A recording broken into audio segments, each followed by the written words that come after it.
以前の動画で保護子猫シリーズで50日間を17回の動画で紹介させていただいた子猫のその子です。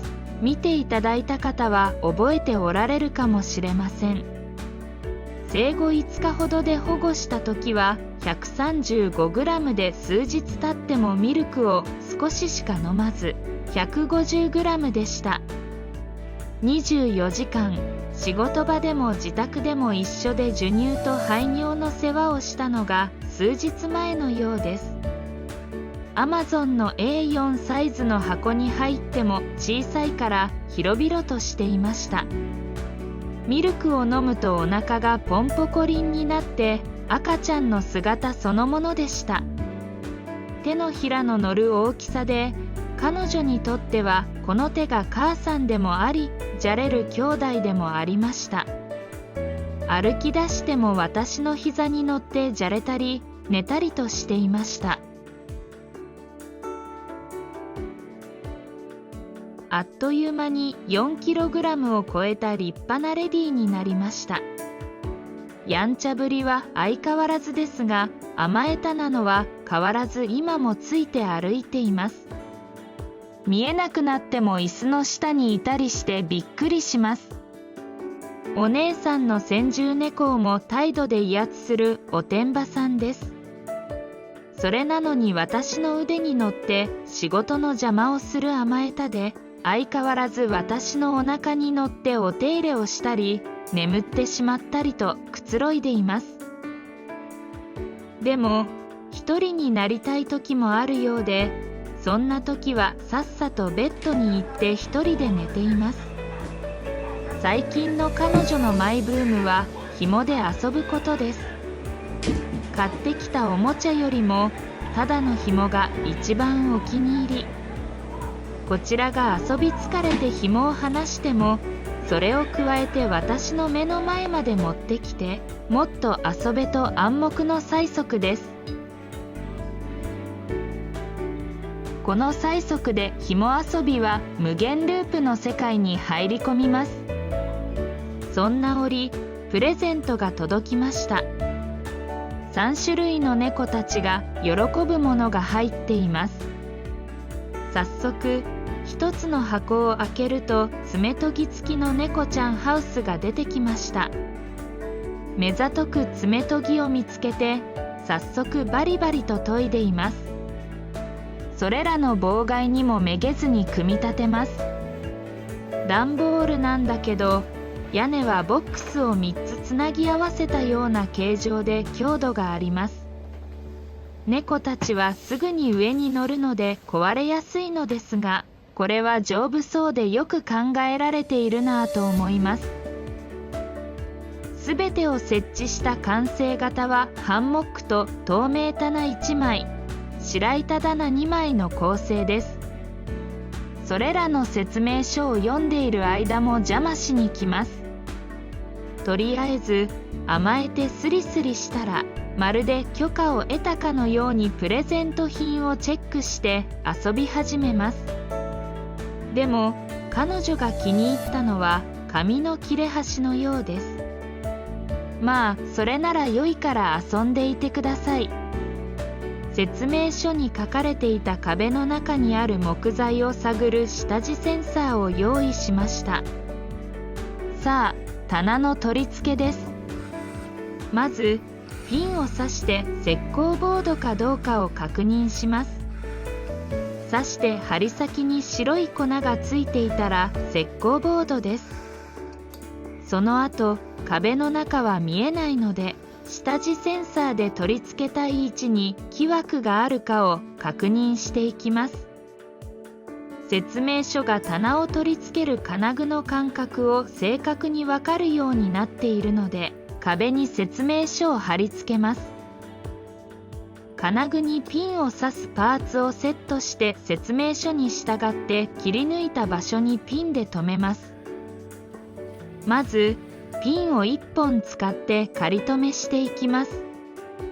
これを金具1つにつき2か所、計4箇所留めて間違いがないかを棚を近づけて確認します。棚は金具でカチッと止まる方式なので、仮にはめても簡単に外せます。それでよければ残りのピンを刺していきます。ピンを刺すために付属しているスティックは、片方はピンの頭が滑らないようにくぼみがあります。こちらで押し込んでいきます。ステックの反対方向は先がフラットになっていて、ピンを最後まで押し込めます。仮止めは金具の中央に穴をあるので、それぞれ4箇所を留めていきます。石膏ボードなので軽い力でピンを刺すことができます。猫たちに猫タワーを買ってやりたかったのですが、場所を取るのでやめていましたが、この壁面に取り付ける棚やハンモックは狭い我が家では嬉しいですね。また気が変わったら取り外して違う場所に取り付けることができ、ピンなので穴の跡も残りにくいそうです。縄を巻いたものなどいろいろと販売されているので、様子を見ながら違うパーツを加えていくのも楽しいかもしれません。壁に大きなネジ穴ができたり、作りが雑で猫が落ちたりするのは怖いですから、しっかりした品を選びたいです。この棚は耐荷重が 10kg らしいので、6kg くらいの子が飛び乗っても安心です。仮止めができたので、棚板を近づけて金具に位置がずれていないか確認したら、固定するピンを8本刺していきます。これらのピンは仮止めピンとは刺す方向が斜めになるようにパーツの穴が調整されています。それで抜けにくく固定できるのだと思います。だんだんと楽しくなってきました。ブスッと刺すのも意外と快感です。思っていたよりも時間もかからず、すべてを刺し終わるのにゆっくり作業しても15分くらいでしょうか。